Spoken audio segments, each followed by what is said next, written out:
പക്ഷെ ഞാൻ ഒരു കാര്യം സൂചിപ്പിക്കുന്നു, സംവരണത്തെ അട്ടിമറിക്കാനുള്ള ശ്രമങ്ങൾ രാജ്യത്ത് തുടർന്നാൽ, അതുപോലെ തന്നെ പട്ടിക വിഭാഗങ്ങളെ വംശഹത്യക്ക് മുതിർന്നാൽ, വേണ്ടി വന്നാൽ ഗുജ്ജാർ മോഡൽ സമരത്തിന് KPMS സന്നദ്ധമാകുമെന്ന് പ്രഖ്യാപിക്കുകയാണ്.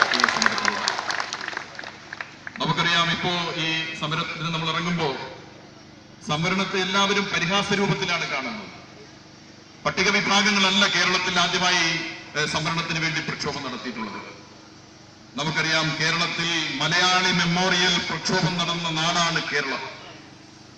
1891 നമ്മുടെ സംസ്ഥാനത്ത് നടന്ന സമരം 10,000-ഓളം വരുന്ന സവർണ ഹിന്ദുക്കൾ ഒപ്പിട്ട് മഹാരാജാവിന് നൽകിയ നിവേദനം.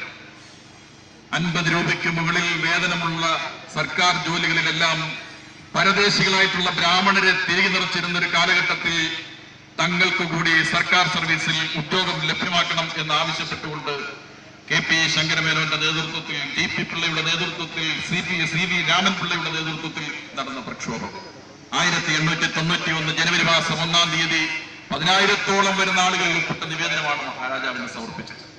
പിന്നീട് മാറ്റമുണ്ടായി.